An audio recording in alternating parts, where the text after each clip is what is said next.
Good day to you. I am Denise, and I would like to share with you the Kroc Corp's final report for our recent work in País Fronterizo.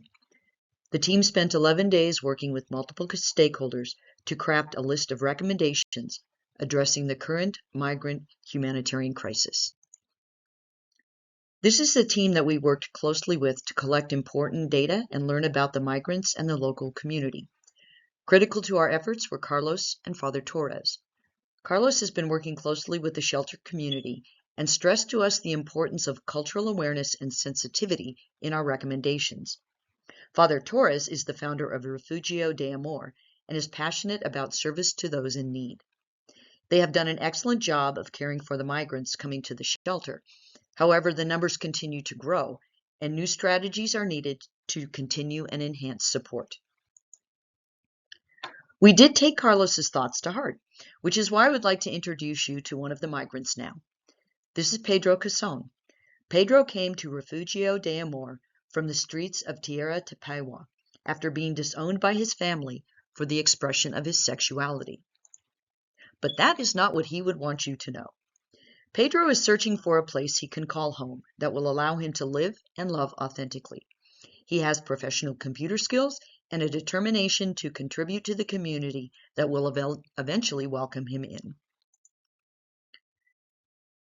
To provide scale, the border between the countries of País Fronterizo and Independencia has recently seen an influx of roughly 500,000 migrants from 3 countries that together make up the Los Estados Operos.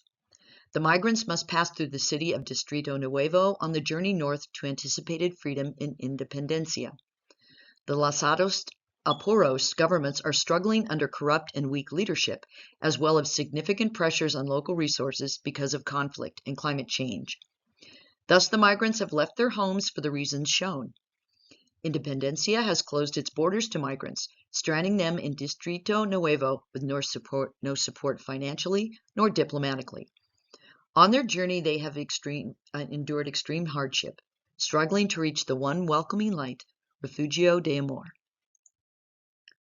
Shown here are the findings that our team determined were the highest priority concerns.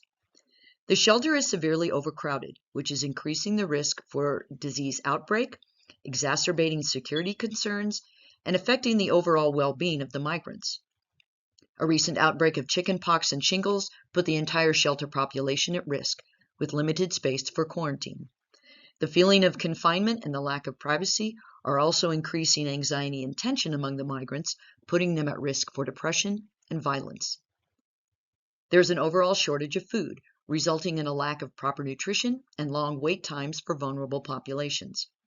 Distrito Nuevo is a city of 30,000 residents and is being asked to feed an additional 500,000.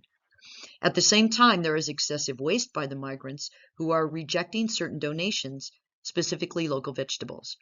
The waste is attracting rodents and insects and causing the local community to resent the migrants for rejecting their food offerings. Water is a major concern. Poor water quality and lack of adequate sanitation facilities, coupled with an overall water shortage, is causing a severe health risk. Clean water is in short supply due to drought conditions, and the local river is dangerously polluted. That makes proper cleaning and hygiene practices very difficult. And finally, there have been acts of violence, both at the shelter and in the city, against the migrants by city residents. There is a deep-seated distrust of the migrants and a preconceived notion that they are all bad. The migrants are seen as other. This misinformation is coming from city leadership and officials, including Mayor Henriquez. To summarize, we find a health issue due to overcrowding, a wash issue due to poor water quality and availability, and a security issue for violence. We are taking a systems approach in addressing multiple needs in single solutions, and here are the solutions. Expand the space by renovating the nearby warehouse and provide medical services and education for the migrants. Increasing the living area will reduce the sense of crowding and allow the migrants to create more of their own space. It will also decrease the transmissibility of disease and infection.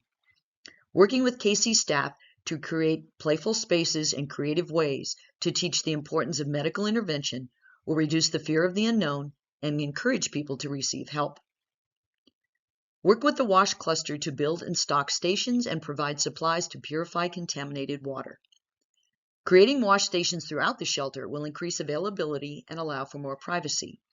Water storage facilities and purification are short-term solutions, however.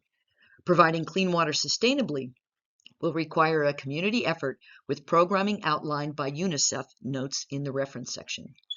This effort is an opportunity for collaboration with all stakeholders to include CN.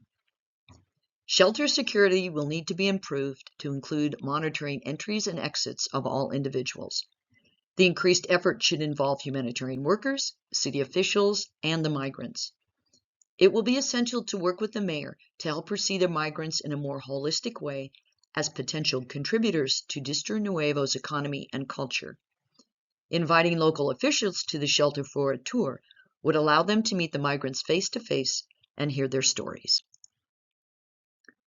Carlos and the IHA are critical partners in continuing the work for the migrants at Refugio de Amor and implementing the strategies outlined in this presentation. The Kroc Corp team recommends handing off implementation for food distribution to Carlos completely, as he is deeply connected to the involved stakeholder communities and has the experience and expertise to provide a culturally appropriate response. Building trust with the local residents is a top priority. The intent of this report is to provide solutions to some of the humanitarian issues the Kroc Corp's team found at Refugio de Amor. As for the future, without question, the most important ingredient to any intervention aimed at helping the migrants is to remember their stories, their dreams, their determination, and their humanity. Pedro Casone emphasized how it was the compassion and caring that he experienced from the humanitarian team that gave him hope and reinforced his belief that there are still good people. Continuing the work is critical, and those taking the baton should remember to be flexible, adapting interventions to the unique needs of the people they are helping.